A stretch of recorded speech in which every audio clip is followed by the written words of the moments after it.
দুনিয়ার মানুষেরা তোমরা আমার নামের কসম খাও, আমার নামের কসম খাও, আর আমি আল্লাহ একজনের নামের কসম খাই, সেটাকে জি জোরে বল, শুনতে পাচ্ছি না। নবীজির নামে আল্লাহ বলছে আল্লাহু ইয়ামাহুন, আল্লাহ বলছেন আমি একজনের নামের কসম খাই, সেটা অন্য কেউ নয়, অন্য কেউ নয়, সেটা হলো মুহাম্মাদুর রাসূলুল্লাহ। আমি আল্লাহ আমার নবী মুহাম্মাদের উপরে আমি আল্লাহ কসম খাই। জোরে জোরে বল সুবহানাল্লাহ। ও আমার আব্বা জানেরা, আল্লাহ স্বয়ং আমার নবীর নামের কসম খাচ্ছেন, আমার নবীর নামের কসম খেয়ে আমার নবীর সম্মানটা বাড়াচ্ছেন না কমাচ্ছেন? আল্লাহ নিজেই আমার নবীর নামের কসম খেয়ে নবীর শানকে আল্লাহ বাড়াচ্ছেন। আল্লাহ বাবাজি আমার, আল্লাহ বলছেন হাবিব রে আপনি কষ্ট নেবেন না, নেবেন না, নেবেন না। 30 পারা খুলুন, সূরা ইনসিরার মধ্যে আল্লাহ জানাচ্ছেন আলাম নাশরাহ লাকা সাদরাক ওয়া ওয়াদা'না আনকা বিজরাক আল্লাযী আনকাদা যহরাক ওয়া রাফা'না লাকা যিকরাক। আল্লাহ বললেন হাবিব আমি আল্লাহ আপনার ওপেন হার্ট করেছি, আপনার সিনা চাক করেছি, অন্য কোন নবীর সিনা চাক করি না, করি না, করি না। আল্লাহ বললেন হাবিব রে আপনার ওপেন হার্ট করেছি কেন? আপনার সম্মান বাড়ানোর জন্য। যখন যে সমস্যায় আপনি সম্মুখীন হবেন, যাতে করে আপনি সমস্যার সম্মুখীন না হন, বাধা না পড়েন, এই জন্য আমি আল্লাহ আগে থেকে আপনাকে একবার নয়, দুবার নয়, তিনবার নয়, চারবার আপনার 63 বছরের জিন্দেগিতে আপনাকে ওপেন হার্ট করেছি। ওপেন হার্ট করে সমস্যা সমাধান করে নিয়ে আমি আল্লাহ আপনার সিনাকে আবার বেঁধে দিয়েছি, জমজম পানি দ্বারাই মানে ধুইয়ে দিয়েছি। ও আমার আব্বা জানে না, আমার নবীকে আল্লাহ বলছেন হাবিব আমি আল্লাহ আপনাকে এতটাই ভালোবাসি। ওয়া রাফা'না লাকা যিকরাক, আল্লাহ বলছেন হাবিব আমি আল্লাহ আপনার শানকে, মর্যাদাকে বাড়িয়ে দিলাম, আপনার সম্মানকে বাড়িয়ে দিলাম। এই কথা বলার পরেও আল্লাহ নিজেকে ধরে রাখতে পারছেন না। আল্লাহ বললেন যাও জিবরাইল, চলে যাও আমার হাবিবের কাছে। আমার হাবিবকে আমি আল্লাহ জানিয়ে দিয়েছি, আমার হাবিবের সম্মান বাড়িয়েছি। আমার হাবিব কতটা খুশি একটু জেনে এসো। আমার হাবিবকে গিয়ে বলো আল্লাহ কেমন সম্মান দিলে আপনি খুশি হবেন, আল্লাহ আপনার প্রশংসা কখন করলে আপনি খুশি হবেন, আপনি জানিয়ে দিন। যাও রে জিবরাইল, আমার হাবিবের কাছে গিয়ে তুমি সালাম জানাবে, আমার হাবিবের কাছ থেকে জেনে আসবে কেমন সম্মান আমি আল্লাহ দিলে আমার হাবিব খুশি হবেন। সকালে সম্মান দিলে খুশি হবেন না বিকালে, না সর্বাত্রে সম্মান দেব, না কতটা সম্মান দেব, একটু জেনে এসো। জিবরাইল এসে আমার নবীকে বললেন ইয়া রাসূলুল্লাহ, ইয়া হাবিবাল্লাহ, হুজুর আল্লাহর পক্ষ থেকে আমি আপনার কাছে এসেছি। আল্লাহ আপনার উপর আয়াতে কারিমা অবতীর্ণ করেছেন ওয়া রাফা'না লাকা যিকরাক। আল্লাহ বলেছেন হাবিব আপনার সম্মান আমি বাড়িয়ে দিচ্ছি। কেমন বাড়ালে আপনি খুশি হবেন আপনি বলুন। আমার নবী বললেন জিবরাইল আমি রাসূলুল্লাহ সম্মানের যোগ্য নই। যদি আল্লাহ আমাকে সম্মান দেয়, দিতে পারে, সম্মান দিলেও খুশি, না দিলেও খুশি। আমার নবীর কথা শুনে আল্লাহ পাক বললেন হাবিবেরে আমি আল্লাহ অন্তর্যামী, সামিউম বাসীর, আমি আল্লাহ সবই শুনি, সবই দেখি। আল্লাহ বললেন হাবিব আমি আল্লাহ কথা দিলাম ইযা যুকিরতা মাই, আমি আল্লাহ কথা দিলাম যেখানে আমার জিকির হবে সেখানে আপনার জিকির হবে। আমার জিকির মানে আপনার জিকির। জোরে জোরে বল সুবহানাল্লাহ, আরো জোরে। বাবাজি আমার হাদিসে কুদসি খুললে আপনি পেয়ে যাবেন। শিফায়ে কাজী আয়াজ শিফা শরীফের মধ্যে লিখছেন ইজা যুকিরতা মা'ইর পরে লিখছেন জাআলতুকা যিকরা মিন যিকরি। আল্লাহ বলছেন হাবিব রে জাআলতুকা আমি বানিয়ে দিলাম তোমার জন্য যিকরা মিন যিকরি, তোমার জিকিরটাকে আমার জিকির বানিয়ে দিলাম। আমি আল্লাহ জানিয়ে দিলাম জাআলতুকা যিকরা মিন যিকরি ফামান যাকারাকা যাকারনি। হাবিব রে যেখানে আপনার নাম উচ্চারণ হবে আপনার নামটা আমার নাম হয়ে যায়। জোরে জোরে বলুন। আল্লাহ জানাচ্ছেন, আল্লাহ বললেন হাবিব আমি আপনাকে বাদ দিনা আমি আল্লাহ সর্বান্তে আপনাকে জুড়ে রেখেছি। আমি আল্লাহ কলেমাতে লিখে রেখেছি। আমি আল্লাহ যেখানে সমাসের মাকতুবান কাওয়াইদান আলাল আরশি, মাকতুবান কাওয়াইদান আলাল আরশি লা ইলাহা ইল্লাল্লাহু মুহাম্মাদুর রাসূলুল্লাহ। আল্লাহ বললেন হাবিবের আমি আপনাকে কতটা না ভালোবাসি। আমি আল্লাহ আরশে আজিমের পায়াতে চৌকাঠে লেখা আছে লা ইলাহা ইল্লাল্লাহু মুহাম্মাদুর রাসূলুল্লাহ। আমি আল্লাহ তো মনে করলে লিখে রাখতে পারতাম লা ইলাহা ইল্লাল্লাহ, আমার নাম তো লিখে রাখতে পারতাম, আপনার নামটাকে বাদ দিতাম। কিন্তু না না না না, আমি আল্লাহ ওয়াদাবদ্ধ হয়েছি যেখানেই আপনার নাম সেখানেই আমার নাম থাকবে। আমার নামের সাথে আপনার নামটাকে আমি আল্লাহ জুড়িয়ে দিলাম। জোরে জোরে বল সুবহানাল্লাহ। দরুদ শরীফ আল্লাহুম্মা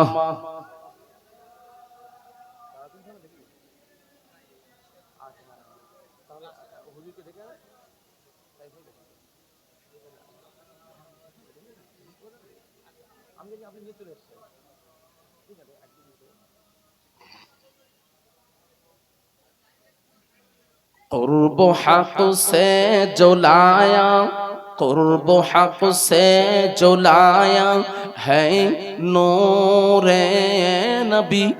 ओ मोहम्मद सल्लल्लाहु अलैहि वसल्लम, ओ मोहम्मद मदीने में मौजूद है, इसलिए जो उम्मत को ख्याले अदब हर मुसलमान की सीने में मौजूद है ला इलाहा इल्लल्लाह। जोरे जोरे ला इलाहा।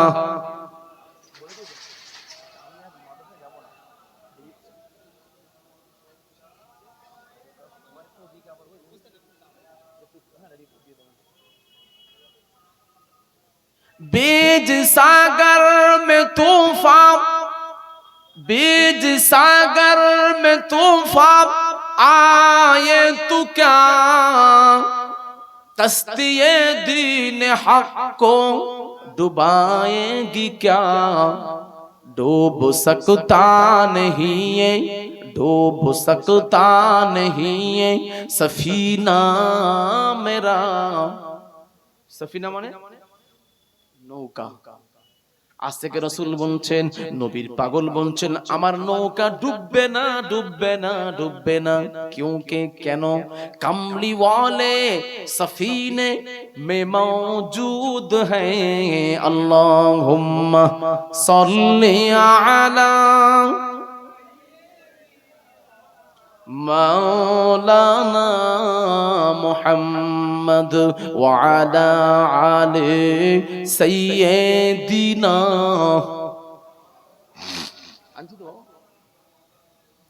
ও আমার আব্বা জানেরা, নওজোয়ান তরুণ যুবক ভাইয়েরা, মা ও বোনেরা কান্তি খড়া করে শুরুর কোন নবী দেখুন। আল্লাহ যে নবীকে নিজের নামের পাশে রেখেছেন, আল্লাহ আজানের মধ্যে রেখেছেন, আকামাতের মধ্যে রেখেছেন, খুতবাতে রেখেছেন, কলেমার মধ্যে রেখেছেন। আল্লাহ কোথাও আমার নবীকে বাদ দিলেন না দিলেন না দিলেন না। ও আমার আব্বা জানেরা, হাদিস পাকের মধ্যে লেখা আছে লা ইলাহা ইল্লাল্লাহু মুহাম্মাদুর রাসূলুল্লাহ। কিন্তু দুঃখের বিষয় হলো এখন ইউটিউব মূল বিষয় বেরিয়েছে অনেক বাংলাদেশ থেকে বাবাজি আমার, তারা বলছে লা ইলাহা ইল্লাল্লাহ হলো কলেমা, মুহাম্মাদুর রাসূলুল্লাহ এটা কলেমা নয়। শুনেননি যে কলেমা হচ্ছে লা ইলাহা ইল্লাল্লাহ এই পর্যন্ত, আল্লাহ ছাড়া কোনো মাবুদ নেই। তারপরে যে এই মুহাম্মাদুর রাসূলুল্লাহ এটা হচ্ছে সংযোজন করা হয়েছে, এটা হচ্ছে এক্সট্রা না। হাদিস, বহু হাদিস পাকের মধ্যে সরাসরি লা ইলাহা ইল্লাল্লাহু মুহাম্মাদুর রাসূলুল্লাহ লেখা আছে। হাদিসের কিতাবের নাম নোট করুন বাবাজি, আমার কানজুল উম্মানের মধ্যে আছে। ও আমার আব্বা জানেরা, মুসনাদে আবু ইয়ালা খুললে আপনি পেয়ে যাবেন। আমার কাছে বাবাজি আমার নোট করা আছে, কিন্তু পরিস্থিতি এখানে নেই যে আমি আপনাদের সামনে দেখাবো। ও আমার আব্বা জানেরা, সেরকম সমস্যার সম্মুখীন হলে দেখিয়ে দেবো, অসুবিধা নাই। বাবাজি আমার, আল্লাহ রাব্বুল আলামিন আমার নবীকে বাদ দিতে চান না, চান না। তার একটা দৃষ্টান্ত শুনে নিন বাবাজি আমার। আমার নবী আংটি ব্যবহার করতেন, আংটি। প্রথম যে আংটি ব্যবহার করে সেটা ছিল স্বর্ণ। স্বর্ণ আংটিতে খোদাই করা ছিল আল্লাহ, রসুল মোহাম্মদ। আংটি কেন ব্যবহার করতেন? আমার নবী তো সই করতেন না আংটি দ্বারা। আমার নবী বিভিন্ন দরবার থেকে চিঠি আসতো, চিঠির নিচে স্টাম্প করে দিতেন। চিঠিগুলো আসতো নবীর দরবারে, নবী স্টাম্প করতেন আংটি দ্বারা। এই জন্য খাতাম বলা হয়, মোহর। যাতে করে আমার নবীর স্টাম্প আছে মানে বাবাজি আমার, ওই সাম্রাজ্যে রাজা বাদশারা তারা মনে করতো আমার নবী এটাকে অ্যাকসেপ্ট করেছে, নবী দেখেছে। ওই বাবাজি আমার চিঠির আলাদা গুরুত্ব চলে আসতো। বাবাজি আমার, আমার নবী বীরে আরিস, বাবাজি আমার বীরে আরিস বলে একটা কুয়া ছিল, সেটা এখন আর নাই। সেটা কোথায়? মসজিদে কুবাতে। মসজিদে কুবার পাশে আবার নবী ওযু করছিলেন বীরে আরিসে। সেই সময় আমার নবীর হাত থেকে বাবাজি আমার ওই খাতামটা, ওই আংটিটা খুলে পড়ে গেল। খুঁজে পা গেল না। বাবাজি আমার ছিল উসমান গনির পিরিয়ডে। আমার নবী আমার বললেন, আলী, ও আলী, আমার জন্য একটা রূপোর আংটি বানাবে, সেটা হবে 4 আনা ওজনে, বেশি নয়, 4 আনা ওজনে।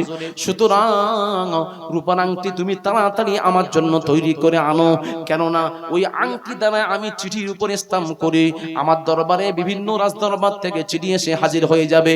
তাড়াতাড়ি, যত তাড়াতাড়ি পারো তুমি সাকরাওয়ালার কাছে চলে যাও, সাকরাওয়ালার কাছে বলো আমার জন্য যেন তাড়াতাড়ি তৈরি করে যায়। শেরে খোদা আলী আমার নবীর কথা মতো চলে গেলেন। কোথায়? সাকরাওয়ালার কাছে চলে গেলেন। ও ভাই সাকরাওয়ালা, আমার নবীর জন্য একটা রূপার আংটি তৈরি করে দিতে হবে। সাকরাওয়ালা বললেন, ভাই আলী, অন্তত 2 দিন সময় দেন, আমি 2 দিনের মধ্যে আপনাকে করে দেব। আমার নবীর হাতের মাপ আমার জানা আছে, আমি সুন্দর করে দেব। বাবাজি আমার আলী কি করলেন? বাড়িতে চলে এলেন। আমার নবীকে বললেন, হুজুর 2 দিন পর দেবে বলেছেন। 2 দিন যখন হয়ে গেল, আমার নবী বলছেন, আলী গো, যাও, চলে যাও, সাকরাওয়ালার কাছে চলে যাও, গিয়ে আমার আংটিটা তুমি নিয়ে এসো।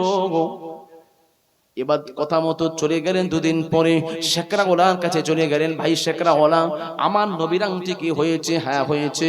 সাকরাওয়ালা কি করলেন? আংটিটা বের করে দিলেন। আংটিটা ছিল কাগজে মোড়া। কাগজ থেকে খুলে শেরে খোদা দেখলেন যে আংটিতে খোদাই করা আছে লা ইলাহা ইল্লাল্লাহু মুহাম্মাদুর রাসূলুল্লাহ। শেরে খোদা আলী বললেন, ও ভাই সাকরাওয়ালা, আমার নবী তো আমাকে বলেছে লা ইলাহা ইল্লাল্লাহ লিখতে, সেই কথাটা আমি তোমাকে বলে গেলাম যে আংটির উপরে তুমি লা ইলাহা ইল্লাল্লাহ লিখবে, কেননা শর্ট জায়গা, বেশি লিখলে বোঝা যাবে না। আমি কেমন লিখতে হবে তোমাকেও লিখেও দিয়ে গেলাম, তাহলে তুমি কেন লা ইলাহা ইল্লাল্লাহর পাশে মুহাম্মাদুর রাসূলুল্লাহ যোগ করলে? কেন তুমি অ্যাড করেছো বলো? সেই সময় সাকরাওয়ালার চোখে পানি এসে গেছে। সাকরাওয়ালা বললেন, ভাই আলী, আমি আল্লাহর কসম করে বলছি, ভাই আলী, তুমি আমাকে যেমন বলেছো লা ইলাহা ইল্লাল্লাহ লিখতে, আমি সেইভাবে লা ইলাহা ইল্লাল্লাহ লেখার পরে আমার হাতটা, কলমটা আমি তোলার জন্য চেষ্টা করেছি। 1 বার নয়, 2 বার নয়, 3 বার লা ইলাহা ইল্লাল্লাহ লেখার পরে আমার কলমটা টেনে নিতে চেষ্টা করেছি, কিন্তু না, আল্লাহ রাব্বুল আলামিন আমার কুদরতি হাত ধরে আল্লাহ আমাকে লা ইলাহা ইল্লাল্লাহর পরে মুহাম্মাদুর রাসূলুল্লাহ লিখিয়েই ছেড়েছেন। জোরে জোরে বল সুবহানাল্লাহ, আরো জোরে। এটা আপনি কোথায় পাবেন? খাসাইসুল কুবরা, আল্লামা জালালউদ্দিন আস-সুয়ুতি, যিনি 5ম শাদীদ মুজাদ্দিদ ছিলেন, যিনি 2 লক্ষ হাদিসের হাফেজ ছিলেন, অত বড় ইমাম, তিনি তার খসায়েসুল কুবরার মধ্যে এই হাদিসটা তিনি এনেছেন। বাবাজি আমার, আলী কোনো কথা বললেন না। আলী মনে করছেন, আল্লাহ কি করব, আমার নবীর কাছে কি করে মুখটা দেখাবো? আমার নবী বলেছেন লা ইলাহা ইল্লাল্লাহ লিখতে, হয়ে গেল মুহাম্মাদুর রাসূলুল্লাহ। আমার নবীর কথার মুখালিফাত হয়েছে। আল্লাহ গো, আমার নবীর সামনে কেমন করে আমি মুখ দেখাবো? এই মনে করে আলী কি করলেন, সাকরাওয়ালার কথা শুনে চোখের পানি পড়া দেখে আলী ওটা মান্যতা দিলেন, মেনে নিলেন, কিছু বলতে পারলেন না। ওখান থেকে কি করলেন, আংটিটা নিয়ে চলে এলেন। বাবাজি আমার, মানুষ যখন বেশি মাথায় চিন্তা থাকে, রাস্তায় যখন হেঁটে যায় মাথাটা নিচু করে যায় না, উপরে করে যায়। কিতাবের মধ্যে এসেছে নাজরুন ফিল আরদি, শেরে খোদা আলী আংটিটা নিয়েছেন বটে, কিন্তু মাথাটা হ্যাট করে করে করে করে যাচ্ছেন। মাথাটা যখন হ্যাট করে করে যাচ্ছেন, তখন বাবাজি আমার প্রতিমধ্যে বিশ্বনবী জনাবে মুহাম্মাদুর রাসূলুল্লাহ সাল্লাল্লাহু আলাইহি ওয়াসাল্লামের সঙ্গে সাক্ষাৎ হয়ে গেল। আমার নবী বলছেন, আলী গো, আলী গো, তুমি কি সাকরাওয়ালার কাছ থেকে আংটি আনোনি? না ইয়া রাসূলুল্লাহ, ইয়া হাবিবাল্লাহ, হুজুর আংটি নিয়ে এসেছি। তাহলে তুমি চিন্তা করছো কেন, কি হয়েছে? আমার নবীর সামনে কিছু বললেন না, আস্তে করে আলী আংটিটা দিয়ে দিলেন আমার নবীর হাতে। আমার নবী কি করলেন, কাগজটা সরিয়ে আংটিটা হাতে পড়লেন, দেখলেন ঠিক হয়েছে। তারপরে লেখাটা দেখছেন লা ইলাহা ইল্লাল্লাহর পাশে মুহাম্মাদুর রাসূলুল্লাহ লেখা আছে। আমার নবী বললেন, আলী গো, আমি তোমাকে বললাম কি আর তুমি করলে কি? আমি তোমাকে বলেছি লা ইলাহা ইল্লাল্লাহ লিখতে, তুমি কেন মুহাম্মাদুর রাসূলুল্লাহ যোগ করলে? সেই সময় শেরে খোদা আলী কাররামাল্লাহু ওয়াজহাহু ভয় থেকে থরথর করে কাঁপছেন। শেরে খোদা আলী বলছেন, ইয়া রাসূলুল্লাহ, ইয়া হাবিবাল্লাহ, হুজুর বেয়াদবি মাফ করবেন। হুজুর আপনি যেমন বলেছেন আমি সেইভাবে আমি সেইভাবে শেকরাওয়ালাকে বলেছি। শুধু বলি নাই, আমি আবার লিখে দিয়েছি যাতে করে ভুল না হয়। কিন্তু শেকরাওয়ালা হুজুর, শেকরাওয়ালা আমার কাছে চোখের পানি ফেলে বললেন, ও ভাই আলী গো, আপনি যেমন বলেছেন আমি সেইভাবে করার জন্য চেষ্টা করেছিলাম। আমি আল্লাহর কসম করে বলছি, আমি একবার নয়, দুবার নয়, তিনবার চেষ্টা করেছি লা ইলাহা ইল্লাল্লাহ লেখার পরে আমার হাতটা তুলে নেওয়ার জন্য, আমার কলমটা সরিয়ে নেওয়ার জন্য, কিন্তু না না না না, আল্লাহ রাব্বুল আলামিন কুদরতি হাত ধরে আমাকে লা ইলাহা ইল্লাল্লাহর পরে মুহাম্মাদুর রাসূলুল্লাহ লিখিয়ে ছেড়েছেন। জোরে জোরে বল সুবহানাল্লাহ। এই কথাটা যখন আমার নবী শুনলেন, আমার নবী বললেন, আলী ভয় পেও না, চিন্তিত হয়েও না। আলী গো, আল্লাহ রাব্বুল আলামিন যেটা করিয়ে নিয়েছেন শেকরাওয়ালার দ্বারায়, আল্লাহ সঠিক করিয়েছেন। আল্লাহ তামাম বিশ্বের মুমিন মুসলমানদেরকে জানিয়ে দিতে চান যে আমি আল্লাহ নবীকে বাদ দিই না, তোমরা কখনো আমার নবীকেও বাদ দেবে না। জোরে জোরে বল সুবহানাল্লাহ।